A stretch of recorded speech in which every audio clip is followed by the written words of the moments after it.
그리스도와 함께 십자가에 못 박혔나니 그런즉 이제 내가 산 것 아니요 오직 내 안에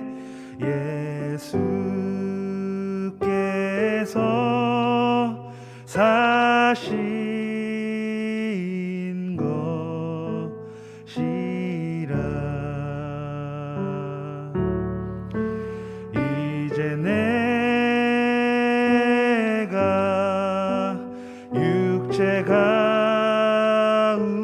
가운데 사는 것은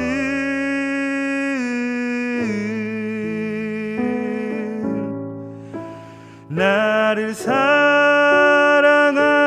자기 몸 버리신 예수 위에 산 것이라 내가 그리스도와 함께 십자가에 못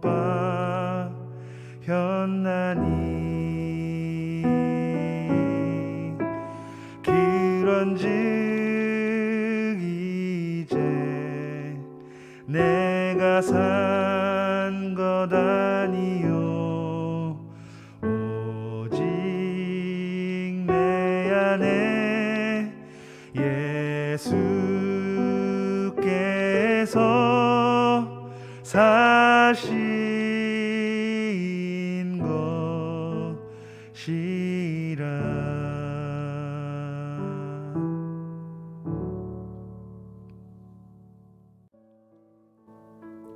오늘은 사순절 제5일입니다.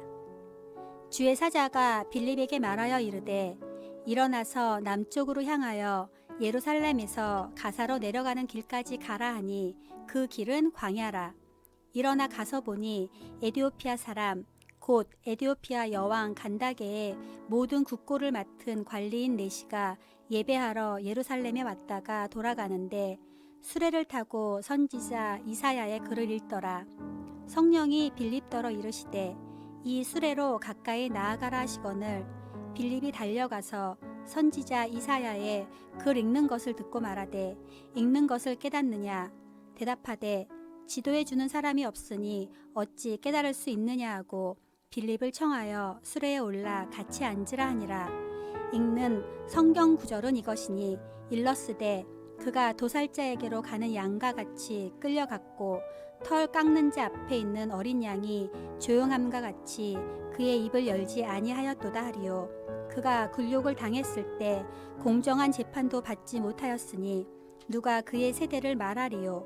그의 생명이 땅에서 빼앗김이로다 하였거늘 그 내시가 빌립에게 말하되 청컨대 내가 묻노니 선지자가 이 말한 것이 누구를 가리킴이냐 자기를 가리킴이냐 타인을 가리킴이냐 빌립이 입을 열어 이 글에서 시작하여 예수를 가르쳐 복음을 전하니 길 가다가 물 있는 곳에 이르러 그 내시가 말하되 보라 물이 있으니 내가 세례를 받음에 무슨 거리낌이 있느냐. 사도행전 8장 26절에서 36절 말씀입니다. 아멘. 세례 요한은 광야에서 제사함을 받게 하는 회개의 세례를 전파했습니다.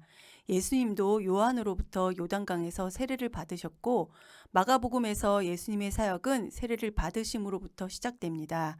이런 점에서 세례는 그리스도인들에게 새로운 삶의 시작이라는 의미가 있습니다.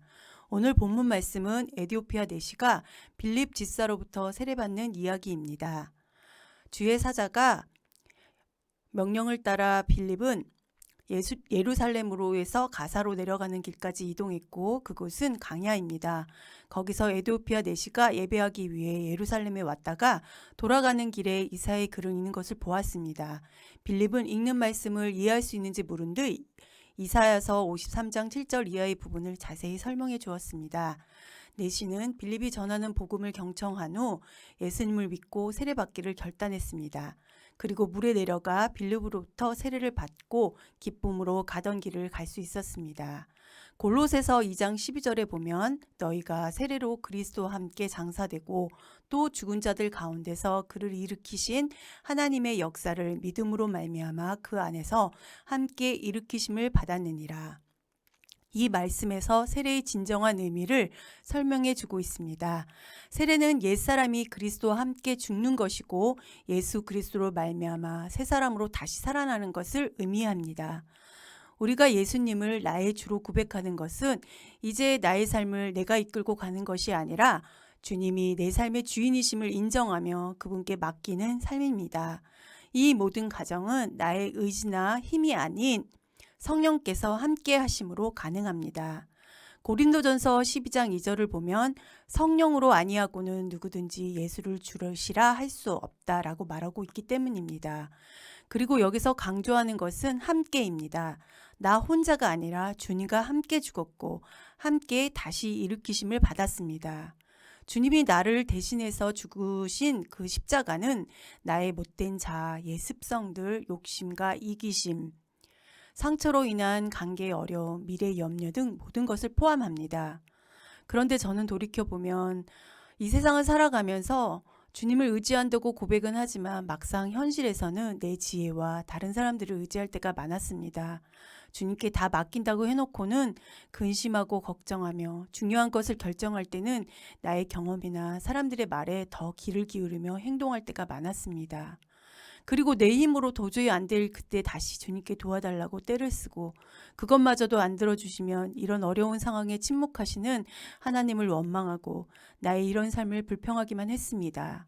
이런 삶의 반복 속에 어느 날 주님이 저에게 너는 왜 나를 신뢰하지 못하고 네 힘으로만 살아가려고 하니 나는 너의 아버지인데 그러면서 주님은 강야에서 불평만 하고 죽은 이스라엘 백성들을 보게 하시면서 저의 모습을 보게 했습니다.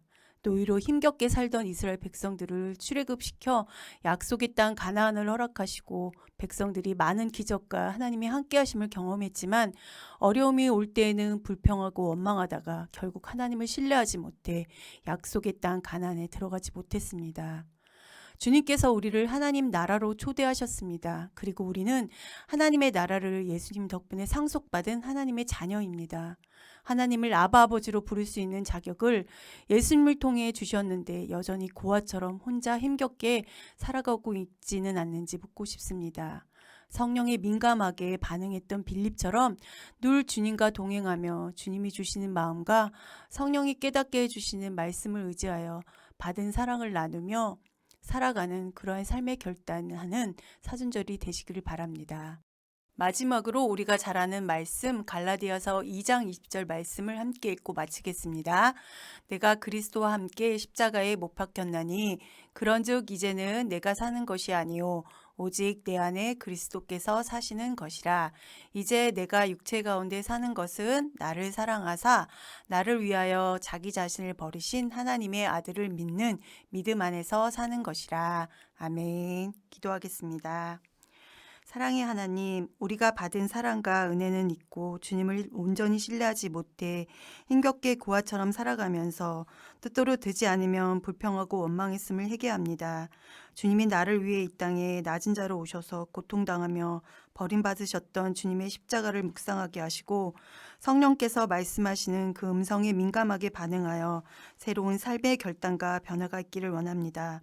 사순절 기간 동안 주님과 말씀을 더욱 묵상하며 우리에게 이미 주신 풍성한 삶의 회복, 주님과의 관계 회복이 있기를 우리와 늘 동행하기를 원하시는 예수님의 이름으로 기도합니다. 아멘.